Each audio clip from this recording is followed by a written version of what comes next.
Another bonny sunny day in Scotland. Actually, it's not sunny at all today. It poured with rain this morning. Actually, we've been really lucky on this trip. We've had some really great weather. This morning it poured with rain, but the rain has stopped, and so it's time to get out and take some photographs. Actually, it's been really nice because this morning gave me a great opportunity to just go and drink a bunch of tea in a cafe for the morning.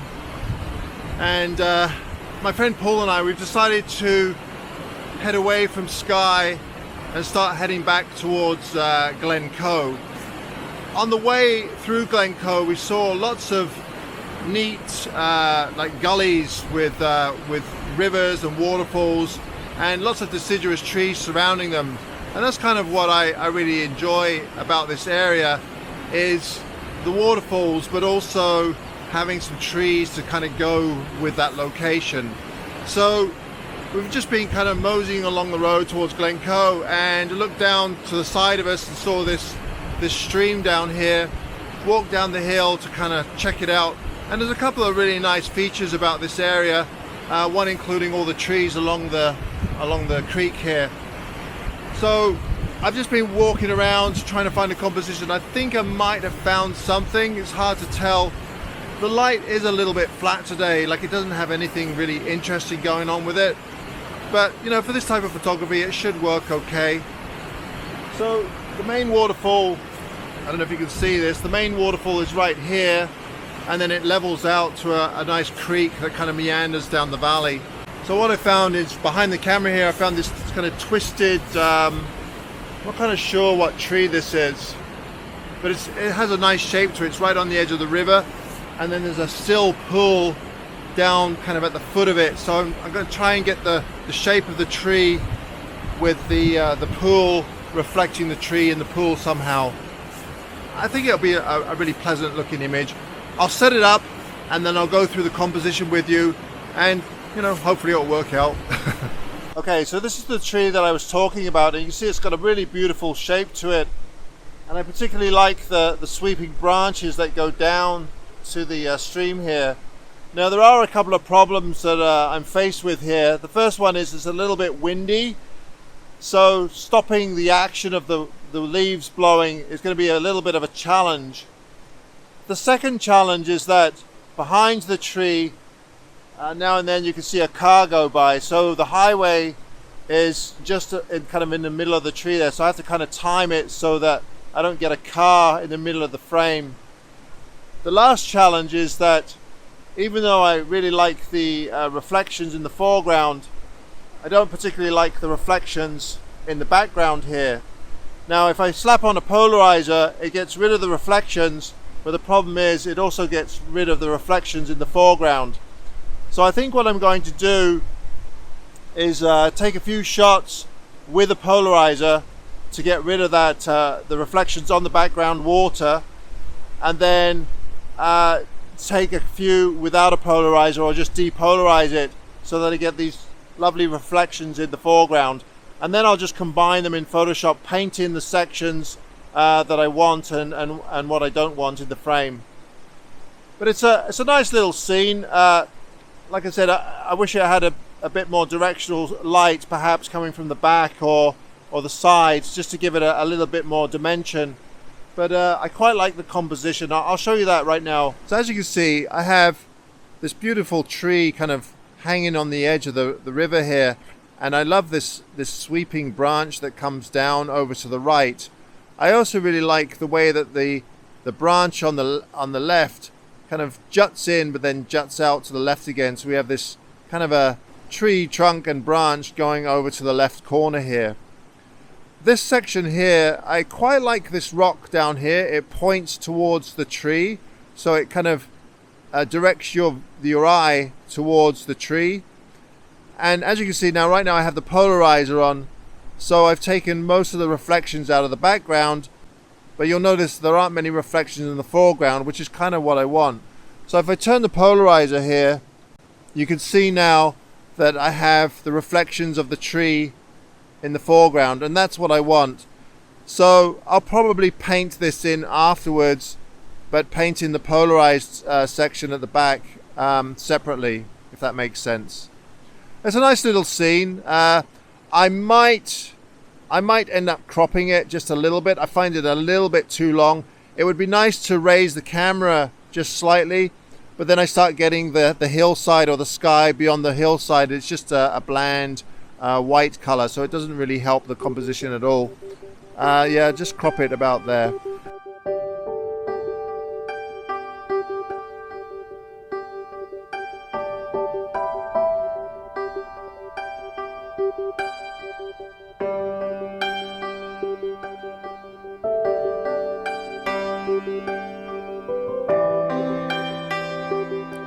It's funny how the things that are important to us when we actually take the images can sometimes change as we start to process the images.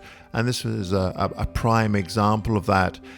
When I took this photograph, the reflections at the bottom of the frame were very important to me, and getting rid of those reflections in the background were also important. But when I started to process this image, I found that I didn't need to start combining images or painting one part of an image into another one in Photoshop. I ended up just using the one photograph, and that was the one where I didn't use the polarizer. And what I found is that the shape of the tree was actually more important than those things that I've just illustrated.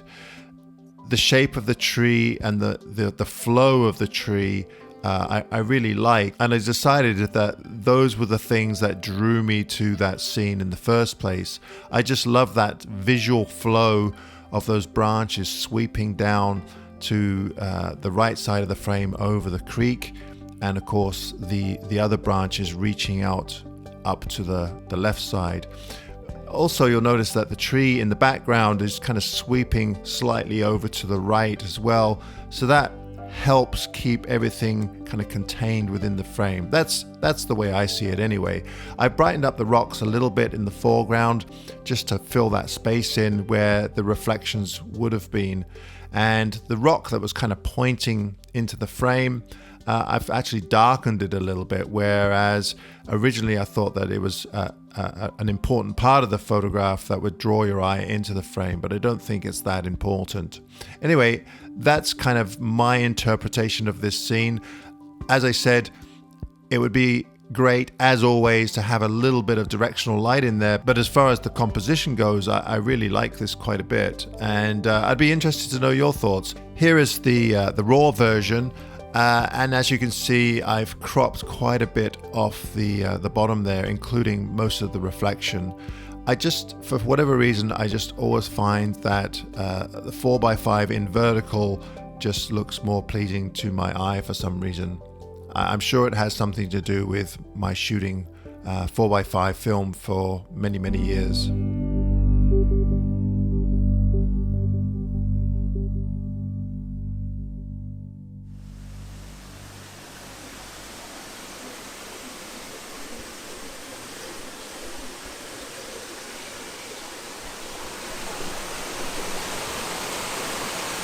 Okay, so it's been on and off with the weather today. Really quite cloudy and windy. So we've made our way from the little cascading waterfalls to another area near Glencoe. We've come across this beautiful little waterfall in a gully that we've hiked to. It's really quite pretty. Getting here was a bit tricky, but I think it was worth the trek in. Now, as far as photographing this, there is a little cascade down at the bottom here, and I want to try and include that. But the problem is, as soon as I get down low, I'm kind of cutting off the bottom of this waterfall here, because there's a big boulder in the foreground. So I have to kind of precariously stand on a boulder here with my tripod just kind of balanced on top, just so I'm able to get high enough so that I can include not only the waterfall in the bottom here, but also the main cascade here. Because the problem is, as soon as you start cutting off things, sometimes it just doesn't look right. So ideally, I like to include the whole waterfall. So it makes quite a nice composition. So I have the little waterfall down here, the main cascade here, And then there's another one down where Paul is, kind of the bottom half. That's cut up a little bit by the composition, but I think as long as the main one isn't cut off, works quite good.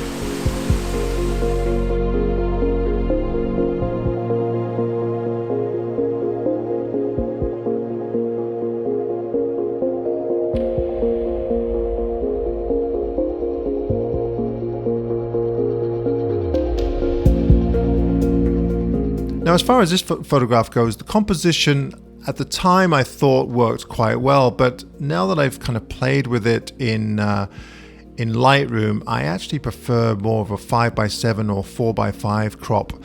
The bottom waterfall, I do not need to show the whole thing, perhaps just the top of it. So we're just simplifying the image, and then by cropping it that way, it brings more attention to the main waterfall at the top of the frame there.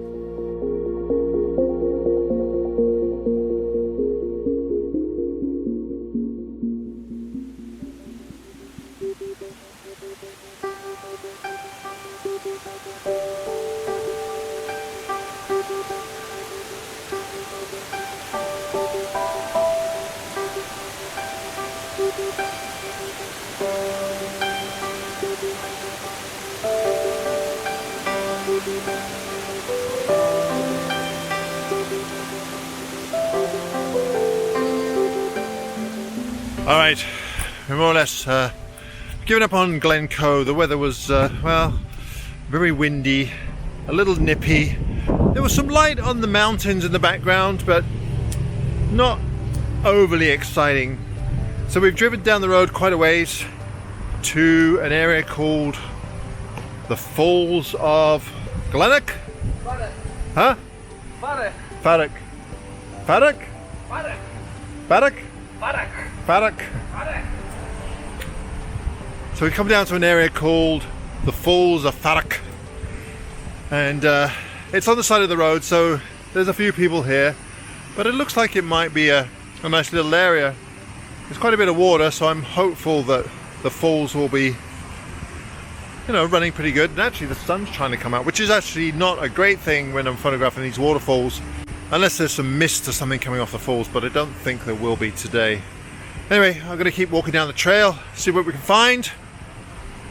Yeah, it looks quite pretty down here. You would think that traveling all the way to Scotland I would try and photograph something a little bit different than waterfalls, but it seems that when the weather's like this, it's not a bad subject matter to follow.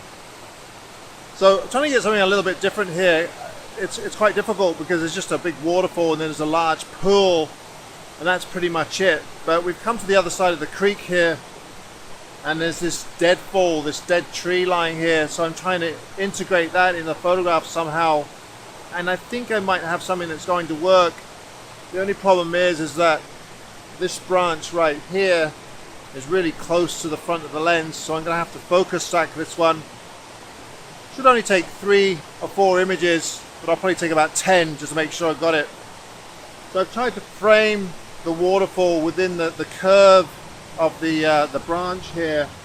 Now there is a bit of a messy part in the center there, and we did try to get rid of that, but seems like it's stuck in there pretty good, so we just kind of tucked it in a little bit to try and get rid of the main branches.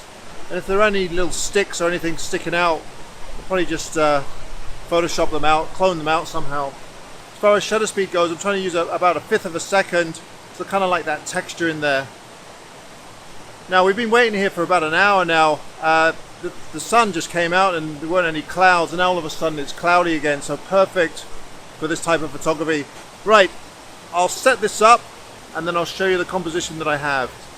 So as you can see in this photograph, I have this sweeping branch coming around, and then it sweeps again over to the right hand side here.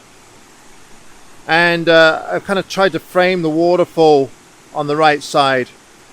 The only thing that was a little bit concerning were these 2 branches here. I didn't want them overlapped by the main curving branch here, so I've had to lower my camera a little bit so they're not intersecting.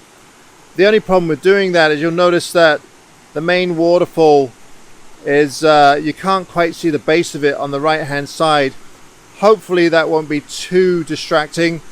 I might actually take another image move the whole camera over to the right side, oh sorry, the left side, and see if I can include more of that right side of that waterfall. But I really do quite like the composition. I'll probably darken this in Photoshop, the edges, just to bring your attention more to the main waterfall. But yeah, it works quite well, I think. We'll see.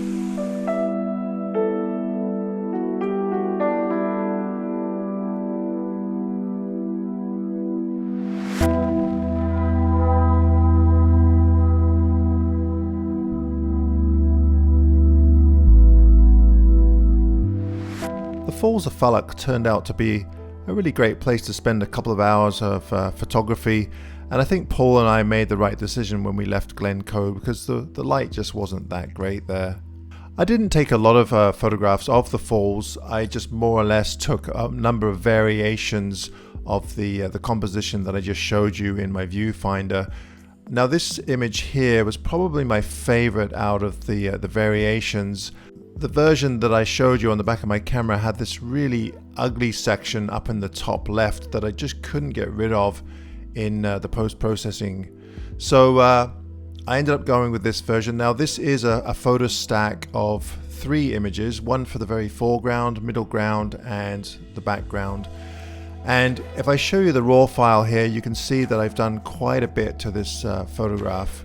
The first thing I did was clone out all of those little twigs and stuff that I just couldn't get rid of. I darkened the mess in the middle considerably so it doesn't look too messy in there.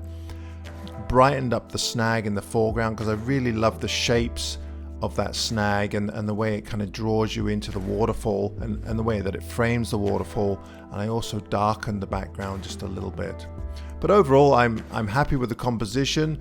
I think it turned out well considering the light that we had and the conditions that we had.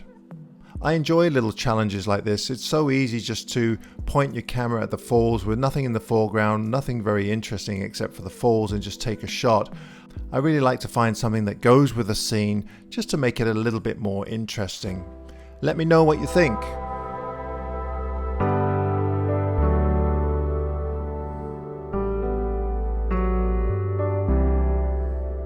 Right, another video has passed, another week has gone.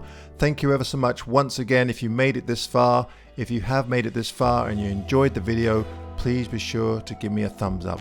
Alright everybody, until next week, bye for now.